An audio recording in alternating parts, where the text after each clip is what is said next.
Thanks everyone for listening and attending here. We have Kate Blair with the Alaska Oil and Gas Association. She'll be giving a brief discussion about the history of oil and gas development in Alaska. After her presentation, there will be a question and answer session with her. If you would like to submit questions online, we have someone here who will read them for you. And people in the room, please wait for the mic so our webcast can pick it up online. Thanks, Kate. If you'd like to start now, that'd be great. Hi there, and thank you all for having me today. My name is Kate Blair, and I'm with the Alaska Oil and Gas Association. And the Alaska Oil and Gas Association, also called AOGA, is the professional trade association in Alaska for the oil and gas industry, whose mission is to foster the development of long-term oil and gas viability in the state for the benefit of all Alaskans. So we represent the producers, explorers, developers, refiners, or pipeline transportation systems in the state. Unlike some other states and other trade associations, we do not represent the oil support companies. They are represented by the Support Industry Alliance, who we partner with.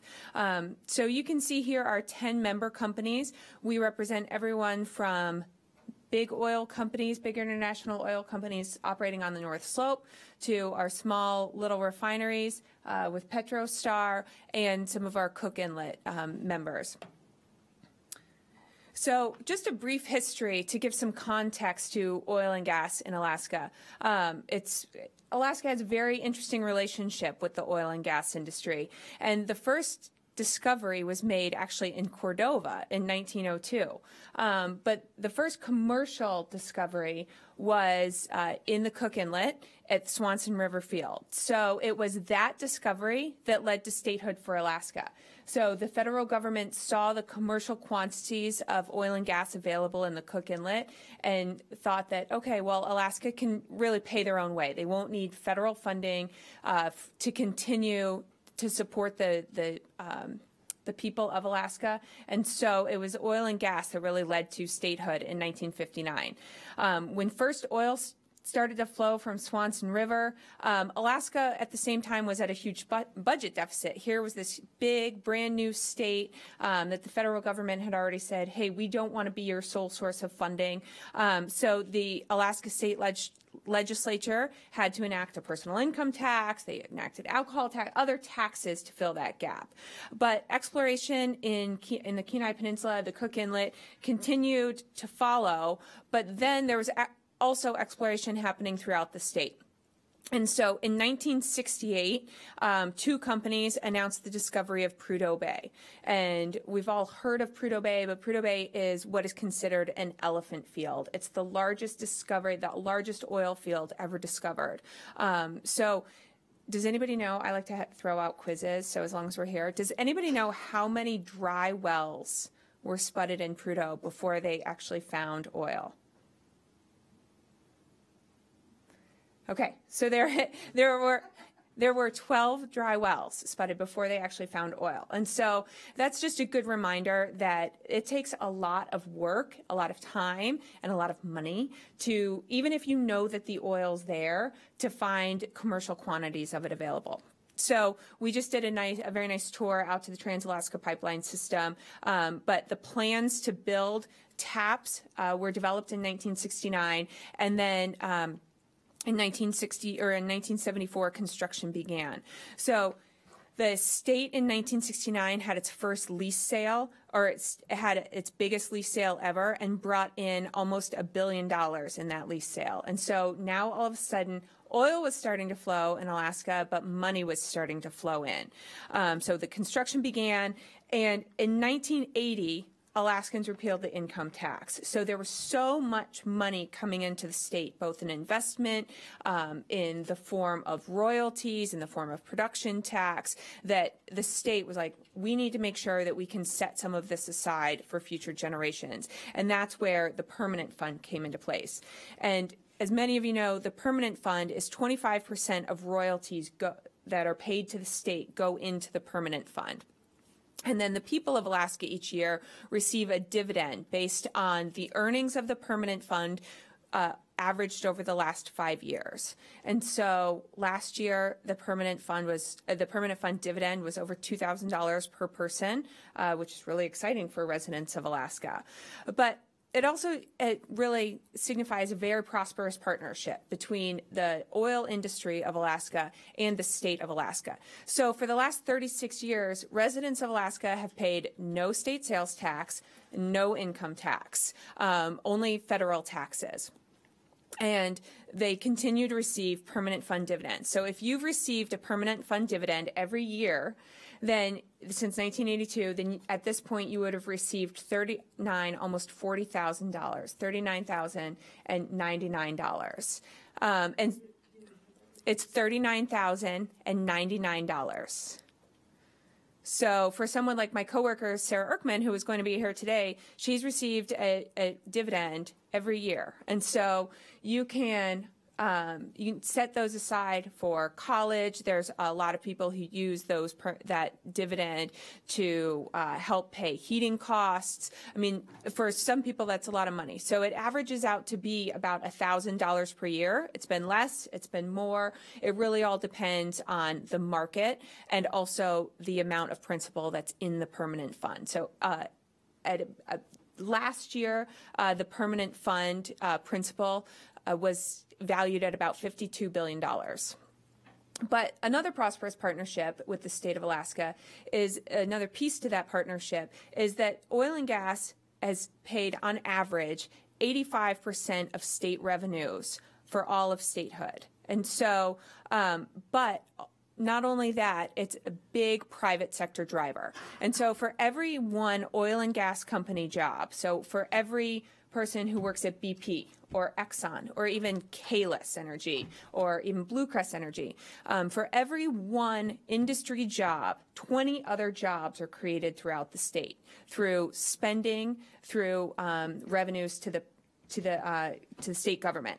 And so that is such a huge economic driver. We have the McDowell Group do an economic study every 3 years. And so their most recent study was in 2014.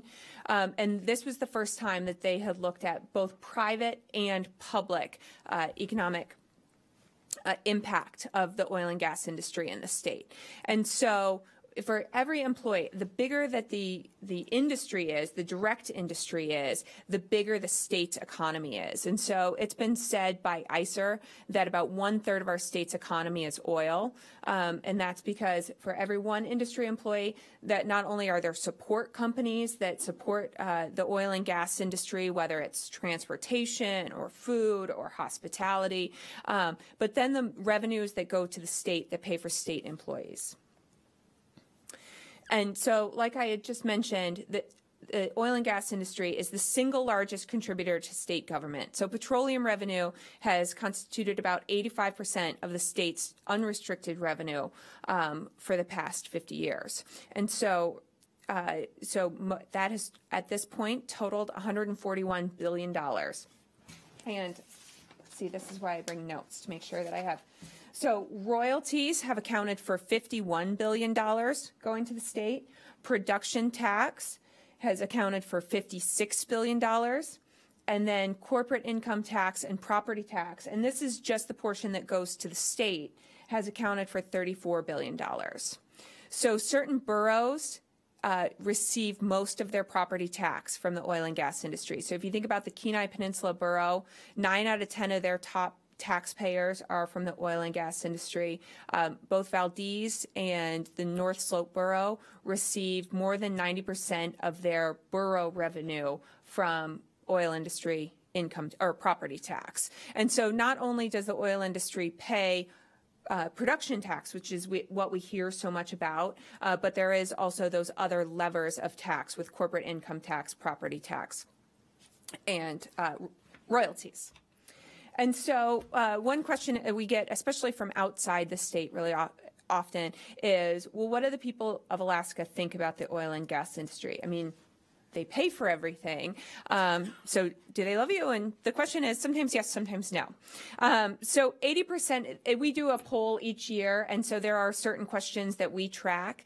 And so 80% of Alaskans believe that oil and gas exploration and development is good for the state. It's good for our state economy. 83% of Alaskans believe that the industry works hard to protect the environment where it operates. And that can be seen, I think, even just in our tour out to TAPS. You can see how much care that they take to ensure the safety measures, the safety of their people, and the safety of the environment in which they operate. 72% of Alaskans support oil and gas exploration and production in ANWR. That comes up federally all the time. And I think a lot of people are surprised to hear the level of support from Alaskans for that type of exploration and production. And 70% of Alaskans support exploration and production in Alaska's Arctic offshore, either in the Chukchi or the Beaufort Sea. And luckily, we are rich in resources. So this chart comes from the EIA, and it looks at the resource potential. So these are known reserves. And so we know that there's still almost 600 million barrels of oil in the Cook Inlet. So while the Cook Inlet was our first discovery, it pales in comparison to the amount of oil that's available up on the North Slope, but it is still very, very important to the people of the state. So most of the people that live in the state live in the population centers along the rail belt. So Fairbanks, Anchorage, Matsu, and the Kenai Peninsula. About 82% of the population lives along that rail belt, and most of them get their lights, their heat, and their power generated from the Cook Inlet. And not only that, most of the in-state gasoline is refined at the Tesoro refinery right there in Nikiski and sent throughout the state. And so while it doesn't have huge production numbers or bring in a lot of money to the state coffers, what it does offer are the benefits to the residents of the state of Alaska in terms of lights and heat, something that we all really appreciate. But onshore, so we know that that Prudhoe Bay has been this elephant field, and we talked a little bit about the decline, and we'll get into that soon. But there's still lots of oil to be had. So there's not only the conventional oil, about 5 billion barrels of oil onshore, but there's this heavy viscous oil. And the new technologies have allowed companies to get in and start to be able to produce some of that heavy viscous oil. But then offshore. Offshore is really the next generation of oil and gas exploration and production for the state of Alaska. We know that there is 27 billion barrels of oil in Alaska's Arctic offshore and 132 trillion cubic feet of natural gas. So does anybody in this room know how many barrels have flown through the Trans-Alaska Pipeline System? 17 billion. Well done. So 17 billion barrels. So in 35 years, right? So in 35 years, 17 billion barrels. And so think about that as a size comparison. Alaska's Arctic offshore has 27 billion barrels of oil. So that's bigger than Prudhoe. NPRA has almost 1 billion barrels, and ANWR has 10 billion barrels. So we know that that oil and gas is there. And so the oil and gas industry is also very proud of not only its relationship with the state of Alaska, but also the responsible development. So 17 billion barrels of oil have traveled down TAPS. Alaska is known for having such high environmental, regulatory, and safety standards. Safety is a paramount concern in the oil and gas industry. So if you have ever been to any oil and gas meeting, briefing, first thing you will hear is a safety minute, all the exits, to make sure that you're dressed appropriately, that you're taking proper ear and eye protection. I mean, even our bus driver on the way here was saying, oh my gosh, I couldn't believe the extra full day of training that I had to take to go operate up on the North Slope just to drive there. Because if I drop one drop of diesel, we have to get the hazmat group out to clean up. drivers on the North Slope, if you're driving a bus, you have to wear eye protection in case a windshield were to be chipped and rocks or glass could fly at your eyes. So there are such high levels of not only protection of their people, but protection of the environment. And so the question was asked when we were out at TAPS, well, what about wildlife? And so there was a concern when the pipeline was built about wildlife and would this hurt the migrating herds? And in fact, the porcupine caribou herd has seen an increase in the population since the Trans-Alaska Pipeline has been built. And the operators, especially on the North Slope, take such care with the species that are there. So if you were to see a polar bear, all operations have to shut down. Any noise needs to be shut down. Any driving needs to be stopped immediately until the animal has cleared the area. So that is something that they take very, very seriously there. There have been huge technological advancements, and this isn't just in Alaska, this is throughout the oil and gas industry. And so it's been said that if Prudhoe were to be built now, its footprint would be about 1/5 of the size of the original because of the smaller drilling rigs and the amount of technology that they can now use in oil and gas operations. And it's something that's really unique to Alaska is the ice roads. And so operations happen mostly in the winter because ice roads can be constructed across the tundra. We have heard it quoted that it costs about $1 million a mile to build an ice road, and they build those up each year. And they, again, melt each year. But that is so that they are not hurting the environment, the tundra. There's no driving or any kind of operations happening right on the tundra. Shell had really set a precedent with their conflict avoidance agreement when working up in the Chukchi Sea, when exploring their leases up there, with the amount of time and care that they took with not only the whaling community, but the communities that they involved as they were beginning their work up there. So they had a very short window to begin with because of the shortened sea ice season that they could even operate, but they worked with the whalers and set aside times to make sure that they weren't operating at the same time of peak whaling season, because the people of the area rely so heavily on the whales to feed the whole community that they wanted to ensure that they weren't hurting the community. And then community involvement. And so this is something that we're really proud of, is that not only does the oil and gas industry, I mean, yes, it's one of the biggest industries in the state, but not only do they provide a lot of money, but they provide a lot of community service. And so, you know, you see two pictures here, and the picture on the right is Janet Weiss. She's the president of BP for Alaska, and that's them just a couple weeks ago presenting a $1 million check to the University of Alaska system for the Center of Energy and Power. But then also it's the people. The Alyeska talks a lot about their community involvement, whether it's with the United Way or the Boys and Girls Club, and every company has an example of that, and that really bleeds through, is that when you look at the boards and the foundations across Alaska, there are a lot of these employees that really dig in and get involved in the communities. And so oftentimes we hear in Alaska, oh, the oil and gas industry. But these are people. These are people whose kids go to the same school that your kids go to, and that are involved in, whether it's the church or the Boys and Girls Club or the YMCA, that really do get involved. And so not only do they give a lot of money, but they give a lot of time, and that's spread across the values of the companies that we represent. And so looking at Alaska's Arctic potential.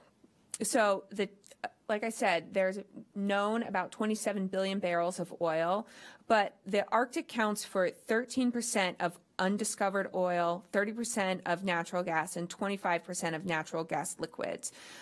So in all, we see that Arctic Alaska just holds tremendous potential across the world for not only crude oil, but for natural gas.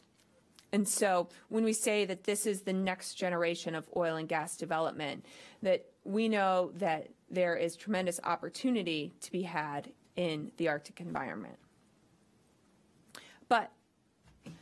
And it's needed, right? So it's needed for the state and for the state's economy. So North Slope oil production really peaked in the late 80s. So at that time, North Slope was producing over 2 million barrels a day flowing through the Trans-Alaska Pipeline. As the fields have aged, there is a natural decline. And so we've seen that natural decline because Prudhoe and next to it, Park, have been such large fields and such large finds. No other fields that have come online can even compare in size or scope to those two. So while we've seen new fields come online and we've seen some slowing or stopping of the decline at different periods of time over the last 20 years, there has been a continual decline. At times it has been more rapid, and at times it has started to slow. In the last 2 years, we've actually seen a leveling off. So the decline has been about 1% or 2% in the last 2 years. That's because new fields have come online, and it's adding to the pipeline, which is great news for everyone. But then there have also been a great number of challenges, and this comes both on the federal side and on the state side. So we like to say it's not a problem with the rocks. The rocks, there's great oil underground. It's usually what happens above ground that becomes the problem. So access is a huge issue, and this often goes back to the federal side, not only access to land, access to leasing, and the ability to get to the land where we know that the oil is. So that's offshore or onshore. So if you think about the state of Alaska and where Prudhoe Bay is right smack dab between ANWR and NPRA. And so and both of those, you might be surprised to know, there's not actually a line delineating the state of Alaska from those two federal areas. It's all really, really similar. But there have been such barriers to getting into those areas. But not only that, even areas that have been set aside, like the OCS. So we haven't seen even though Alaska has been included into offshore leasing areas and offshore 5-year leasing plans, we haven't had a lease sale since 2007. We've had them canceled. So again, even though the OCS has been included in this most recent lease sale for the 2017 to 2022 leasing plan that they just released, it's also been said, well, we don't actually know what those lease sales are going to look like, and we might still be doing further review and still cut back more and more. There is, of course, a very high cost to doing business in Alaska. We have had some of our member companies down in the Cook Inlet say it costs them 2 to 3 times what it costs them in Texas to drill a well in the Cook Inlet. And so the costs are exorbitant, of course, not only with how far away we are from everything, the transportation, the labor costs, and then, of course, you add on to it the high cost of doing business in a cold and unpredictable weather environment. So, I mean, we just saw being outside and it's only -5, what it feels like for 30 minutes. And so there are actually people working in those conditions year round. I had a friend on my Facebook feed this morning up in Prudhoe post that the wind chill was -55 this morning. So, and they're like, yeah, that's what it's like. And then lastly, predictability. And so predictability the instability and unpredictability has taken many, many forms in the state over the last decade or so. But it can be in the form of either regulations, it can be in the form of taxation.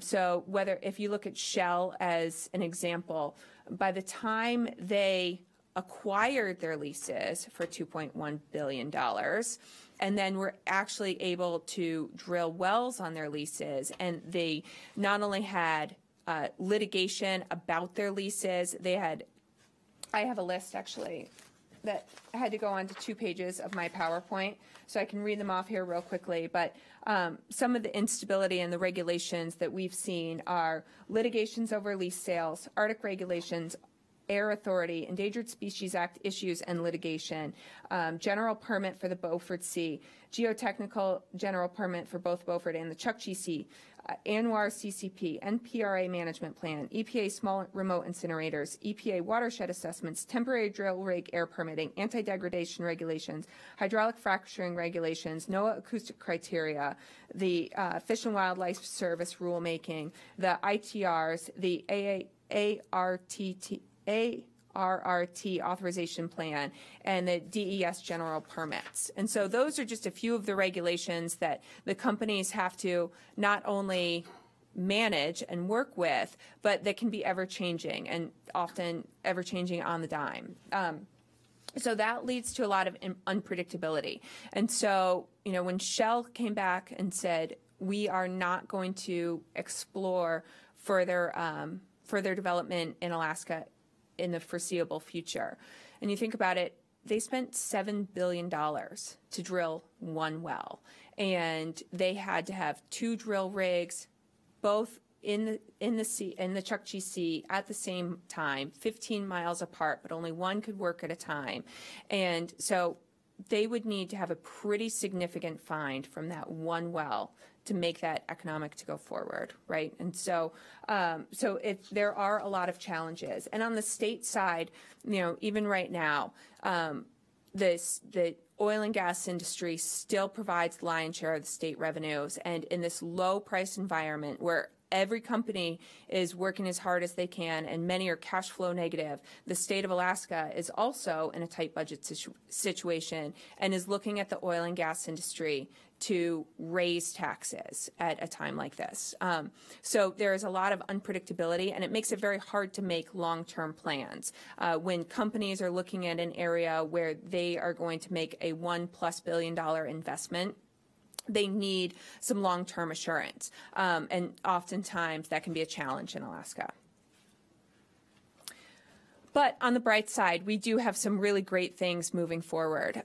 So the Alaska LNG Project, and now, just to make it clear, AOGA does not represent the Alaska LNG Project. This is not our area of expertise. So we have been taken out of it because the 3 partners with the state of Alaska are still in working these. There are many agreements to be had internally, and so, but the 3 partners are BP, ExxonMobil, and ConocoPhillips. They've partnered with the state to move forward a natural gas project. And so, what makes this so exciting is this is not just a pipeline. This is actually what they call a giga project, because it's 3 mega projects in one. And so there's the gas treatment plant, there's an 800-mile pipeline, and then there's loading and shipping facilities, which right now are in Nikiski. But this would be the single largest investment in the state of Alaska's history. So right now it's priced at about $45 to $65 billion, all told. It would be huge for the state of Alaska and huge for the state of Alaska's economy. And so what we're seeing up on the North Slope with Prudhoe and then with Point Thompson, which is just on the other side, is that there is a lot of natural gas, and they're seeing some of that same gas come up out of the same wells with oil over and over again. And so they've been able to use it to re-inject it or do some gas offtakes, and it really hasn't been able to be commercialized. And so this would help those huge stores of gas be commercialized. It would create thousands of new jobs during construction, but then ongoing jobs. And so when we talk about LNG, there's a lot of hope for the future, but I think one thing that Alaskans even forget is that this has already started. So there have been 3 summer seasons where they've spent about $200 million each year. They actually have field crews out working to start to do some of the environmental assessment. The land has been purchased in Nikiski. And so this isn't a pipe dream. This really is starting to move forward. And so it would need continued alignment from the state and from the 3 partners to get it to fruition. And so I heard somebody describe it once as, okay, imagine that you're going to build your dream house, right? Right? Okay, now imagine that your dream house is going to cost $65 billion. I wish. Now imagine that you are building your dream house with 3 other couples, and you guys are usually competitors on the outside, but on the inside, you are all partners on this. But you all have to agree on every single word that's in every single agreement. That is the challenge that is the LNG project. And so from the outside, it might seem like, oh, it's not moving along, you know, are we going to get there? But it is moving along. And so there's been some really great progress. But this could generate billions of dollars in new revenue for the state of Alaska and would help to provide natural gas to Alaskans at some of its offtake points, which are still being decided, but also meet world demand. So one of the questions we get often is, but there's this huge glut of natural gas. Like, why would we need natural gas now? Well, what the EIA, the Energy Information Administration, is projecting is that the production of natural gas will decline in about 2025, which is right about the time when this project would start ramping up. And there aren't other projects of this size and this magnitude that would be coming online at the same time. And so this would help to meet that demand that we will see moving forward. And then I will just wrap up with this and would be happy to take any further questions from here. But again, the Alaska Oil and Gas Association, all of our presentations, our position papers, our statements are always available on our website. So you're welcome to go there to look at anything that we've done before at aoga.org. We're also very active on every social media site. So, I'm sorry, that didn't translate well. Facebook.com/Alaska Oil and Gas, at Twitter. We like to Twitter, at AOGA, or on Instagram at Alaska Oil and Gas. And so with that, I'd be happy to answer any questions. Yes. Do I have to wait? Do we? Hi. I apologize because I had to leave at the beginning to take a call, but I was wondering, I didn't hear you explain how you factored climate change regulations into your projections for the future, both globally and in this country, how the need, how the industry saw whether it would actually be able to get into the Arctic and drill for oil, or whether those plans or hopes would also be affected by climate regulations. I didn't hear the word at all. Okay, so that's a good question. So we are the trade association. We do not do any of the scientific projections. So that would be each. I'm asking how you're going to respond as an industry to the fact that you may be facing regulations that would bar you from drilling in the Arctic. Sure. So we partner with many, both federal and state agencies as they work to develop their regulations. We have an internal council that works with those groups as they're developing their regulations. Some regulations are made based on working with the industry, and some are much more prescriptive. And so when it's prescriptive, then we work with the industry to ensure that those regulations are met, or the industry works with the agencies to make sure that those regulations are met. When there is a partnership, of course, then industry works with those federal agencies to ensure that there is a goal in mind and that the companies can meet that goal. And sometimes, well, always there needs to be sound science. So one thing that AOGA has done is taken the lead on some Environmental Species Act listings that were listed based on 100-year sea ice projections. So both the bearded seal and the ring seal, their listings were vacated because there wasn't sound science there to show that even though they have a healthy population now, and even though they have current healthy habitats with no indication of decline, that these 100-year projections were not sound science. And so AOGA took the lead and worked with Alaska Native corporations and the state of Alaska, and those two listings have been vacated. So they're not protected? They are not.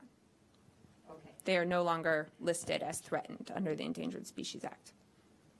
So do you think climate change or climate change regulations will prevent you, the industry, from drilling in the Arctic going forward? You made it sound like it was all there for the taking. Like it was, I'm sorry, I don't understand your question. Do you think that the that there will, you mentioned what the sort of known, I think you said 13% of the world's oil and gas reserves are thought to be in the Arctic.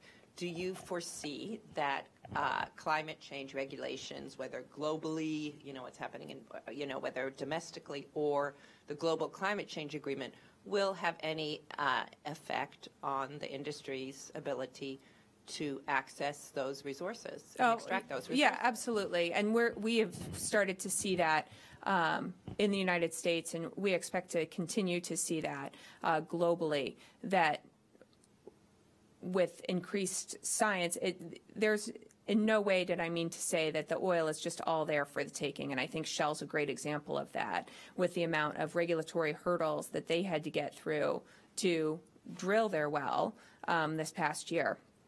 And so we would expect that that will probably continue, and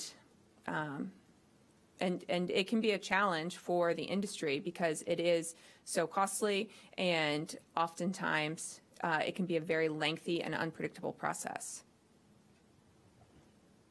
Do we have any other questions?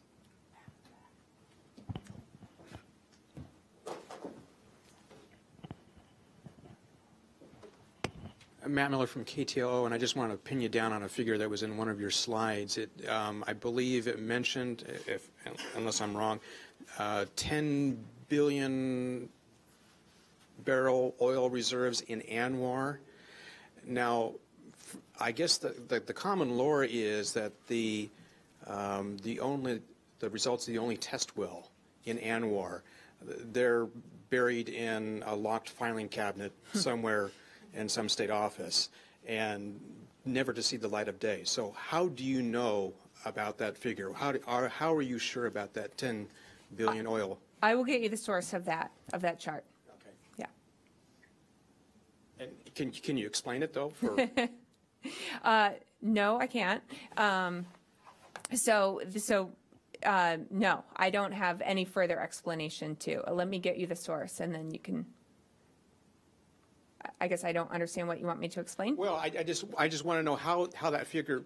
How did you come up with that figure? Well, I didn't come up with this figure. Okay. This is a chart that I had taken from somewhere else. So, okay. Yeah. Yeah. Exactly. Okay. Do we have any other questions? All right. Thank you, Kate. Oh. Oh, one more. Can you expand a little bit further on your comments in regards to the possibility that there's going to be more demand for natural gas? I believe it was it year 2025 by the Energy Office? I mean, right now, gas prices, if I remember correctly, they're at perhaps a record low of, what, $1.59 per million BTU? And they're not trending upwards anytime soon. Can you expand a little bit more on as far as what the view is as far as that demand starting to pick up? Is it going to be in the near future? And is that causing any sort of problems as far as the economic feasibility of the pipeline? So I can't speak to the pipeline project itself, to the AK LNG line.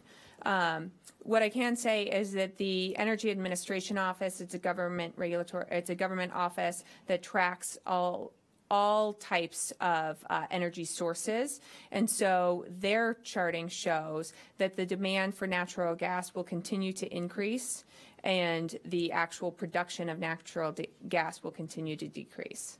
And so again, I'd be happy to send you that link. Thank you for your time, Kate.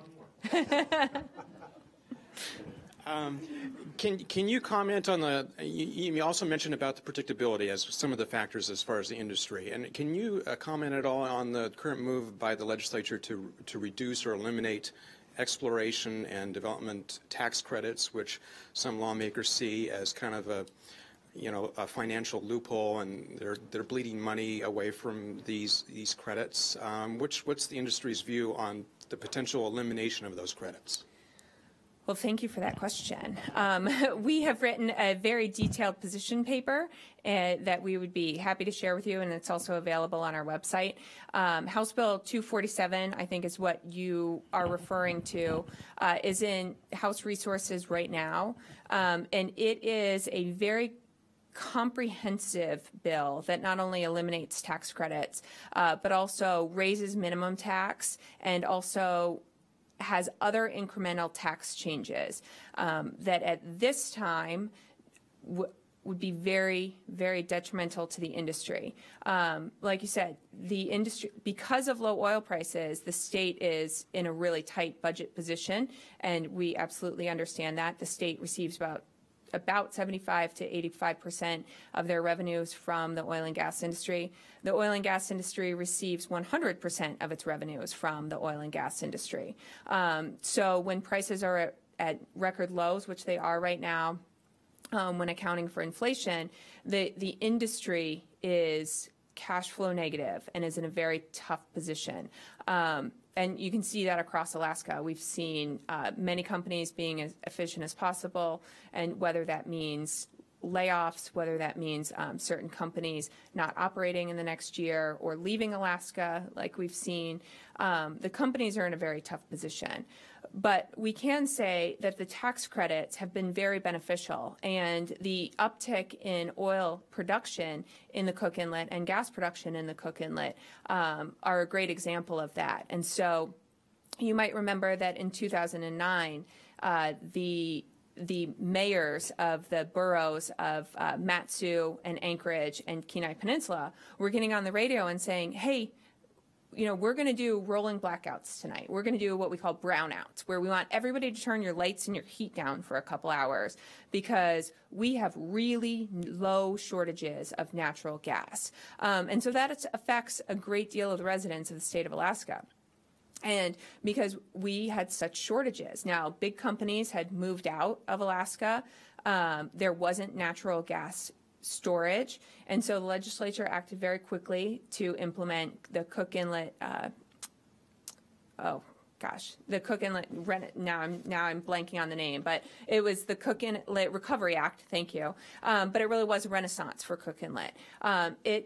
It helped with certain tax credits, and it helped with the implementation of the SINGSA gas storage. And so both of those things allowed new companies like Hillcorp to move into the inlet and do what they do best, which is buy older assets, do a lot of well workovers, be very aggressive at taking old fields and increasing production. And they've done that. And so since 2010, oil and gas production in Cook Inlet has increased by 102%. We also now have storage of natural gas, and our utilities, and NSTAR testified to this last week, they're able to sign contracts. And so those tax credits have been very beneficial. New companies like Kalis will be the first to say that they're the poster child for Senate Bill 21 and for some of the tax credits, because they have been able to come into a very high cost environment in the state of Alaska. And Senate Bill 21 drew them here, and they've been able to not only work at the Agurk field, but also purchase some new units at Smith Bay. And so it's a bill that we're watching very closely and oppose many, many pieces of it, because it's more than just the elimination of tax credits.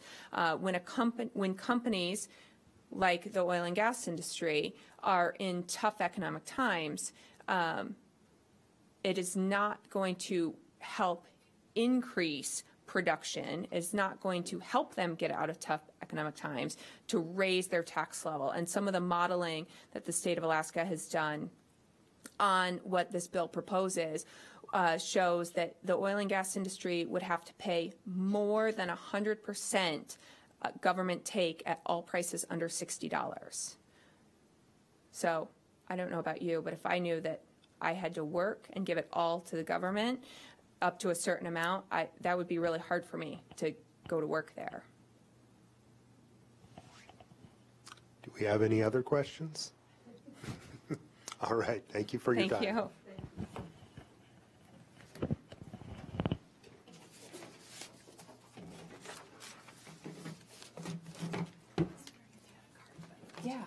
Absolutely. Let me grab my bag here. Oh, and also, if you're interested, I brought these